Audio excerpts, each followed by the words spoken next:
Bem, pessoal, tudo bom? Então, hoje eu tenho o maior prazer de apresentar para vocês a primeira convidada do LabFab, a professora mestre Ana Luísa Lopes. Ela fez graduação e mestrado na Universidade Federal de Viçosa, sendo que o mestrado ela se dedicou a estudar biomecânica do ciclismo. E uma das variáveis dela era a cinemática de ciclistas. Como isso tem relação com a economia de ciclismo ou eficiência que a gente vem estudando nos últimos vídeos e posts, então ela, muito educadamente, aceitou o convite aqui do LabFab e vai falar um pouquinho para a gente sobre a eficiência, a economia e essa cinemática da pedalada em ciclistas. Professora, a palavra é sua, muito obrigado por estar aqui mais uma vez. Sinta-se à vontade, tá bom? Obrigada, Fabiano. Prazer é meu em estar aqui. Obrigada pelo convite. Eu acho que o LabFab é muito importante para a nossa divulgação científica, para o crescimento da área do ciclismo, e não só do ciclismo, da educação física em geral. Então, parabéns pelo trabalho. E é um prazer fazer essa parceria. E eu vim contribuir hoje falando um pouquinho sobre a técnica da pedalada. A gente vai entender por que a técnica é tão importante para que a gente consiga maximizar a nossa performance, porque ela é um dos fatores que vai influenciar a nossa eficiência. Então, se a gente consegue melhorar a nossa técnica, a gente consegue aumentar a nossa eficiência. O que então que é a técnica de pedalada?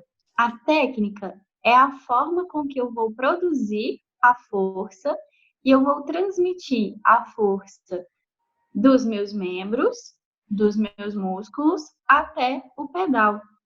Então, é tão importante a forma com que eu produzo, quanto a forma com que essa força é transmitida. E quando eu penso na força, eu tenho que pensar na força como uma grandeza vetorial. Então, ela vai ter 3 dimensões.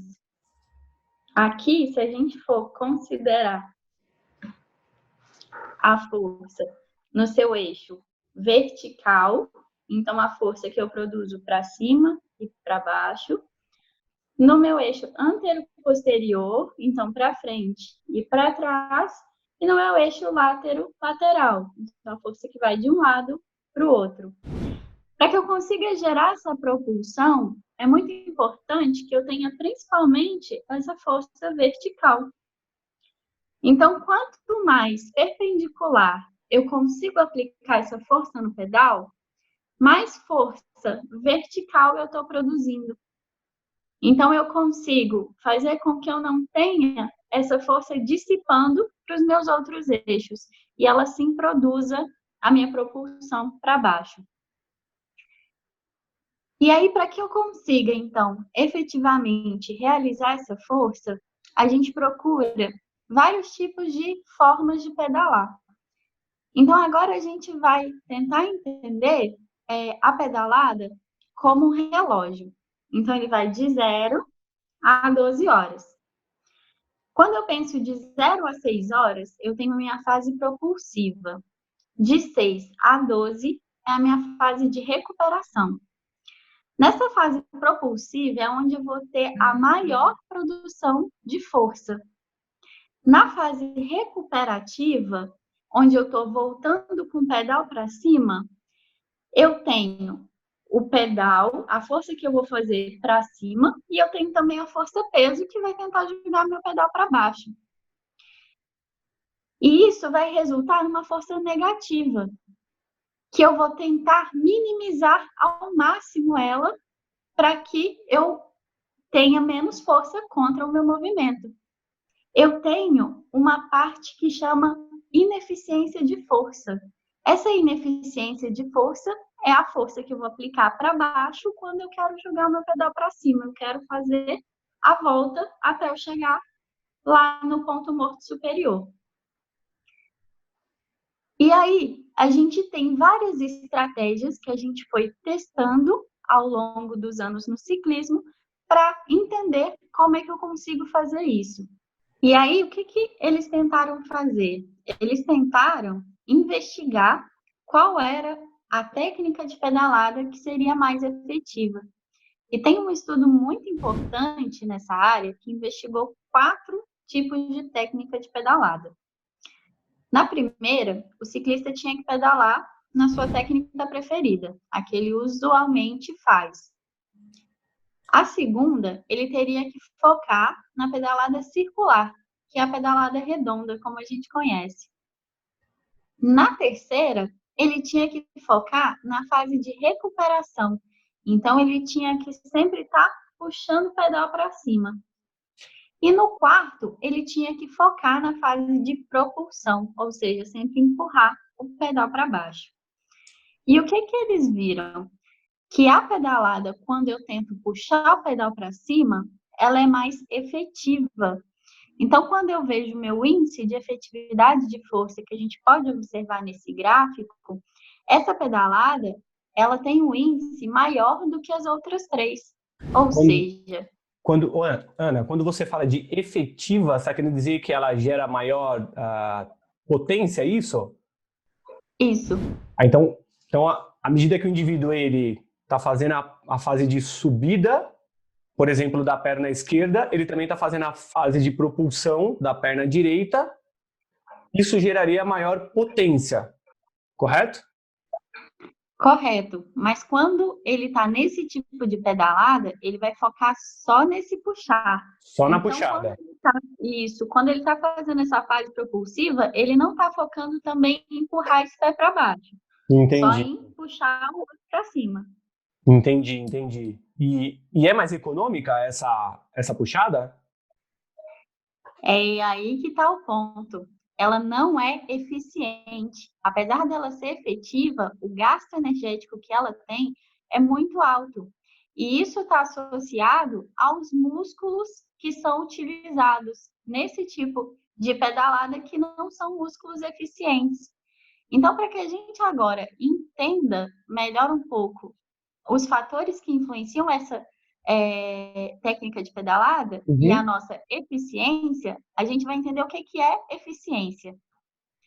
A eficiência é a potência que eu produzo sobre a energia que eu gasto para produzir ela.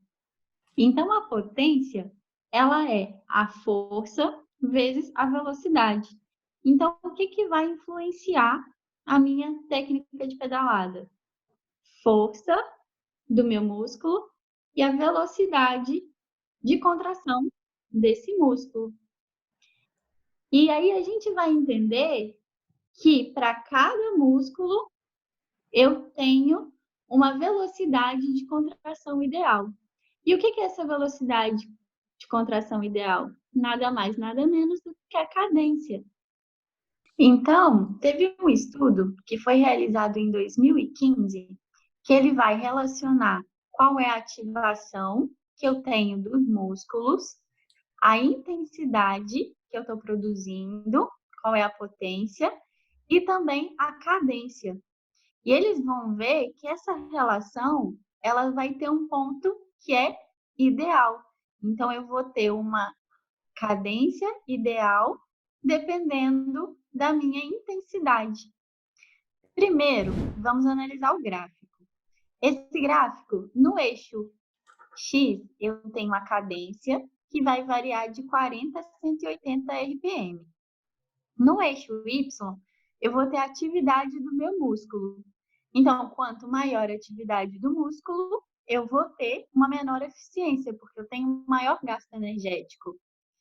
Se a gente for analisar só a cadência de 40 RPM, a gente vai ver que as menores intensidades, que são as mais clarinhas, eu tenho uma menor ativação. E quanto mais eu vou aumentando essa intensidade, maior eu vou ativando o meu músculo. Quando eu vou aumentando essa cadência, você vai perceber que essas curvas começam a se unir. Por que elas começam a se unir? Porque agora, para eu aumentar a minha cadência, para eu ter uma velocidade maior, eu vou estar ativando fibras que são rápidas, mas que elas ainda estão trabalhando numa velocidade que é ineficiente para elas. Então, quando eu passo da cadência de 40 para 60, a gente ainda tem uma diferença muito grande entre as intensidades. E depois essa diferença vai diminuindo. E aí, se a gente for agora observar só a nossa curva mais escura, que é onde eu estou a 400 watts, eu vou ver que a minha cadência ideal é de 103 RPM. Se a gente for olhar a curva mais clarinha, que é de 300 watts, 92. Então, essa relação entre a minha intensidade e a minha cadência, ela faz com que eu tenha diferentes cadências para a intensidade que eu estou produzindo. E o que esse estudo mostra também, que é muito interessante? Ele mostra que esse ponto, que é o ponto onde eu tenho essa cadência, essa relação cadência-intensidade ideal, está relacionada à minha inefetividade de força. Você lembra quando a gente viu que quando eu estou puxando o pedal, eu acabo produzindo uma força inefetiva? Quanto menor essa força inefetiva, mais eu consigo otimizar a minha pedalada. E essa otimização está relacionada à ativação, ao tempo de ativação de alguns músculos no meu ponto morto superior e no meu ponto morto inferior. Eles viram que o tempo com que eu faço isso influencia na minha eficiência e na minha ineficiência de força. Por isso que surgiram os estudos relacionados à coroa elíptica, que é a coroa que a gente conhece como coroa oval. Ah, mas isso daí já é papo para um outro vídeo, que acho que muito interessante, que o pessoal vai gostar muito de saber também sobre isso, até eu, que sinceramente essa não é a minha área, eu não entendo disso. E aí isso daí também vai gerar uma boa conversa nos vídeos futuros. Mas gostaria muito, para finalizar, não tomar mais o seu tempo, até o precioso tempo que você teve disponibilizando isso. Então, agradeço muito por essa aula que você deu para mim e aí para todos que vão ter oportunidade também de assistir. E a gente vai marcar mais um vídeo para falar especificamente dessa coroa aí, que até eu agora fiquei curioso. Eu que agradeço. Foi um prazer estar aqui nesse bate-papo.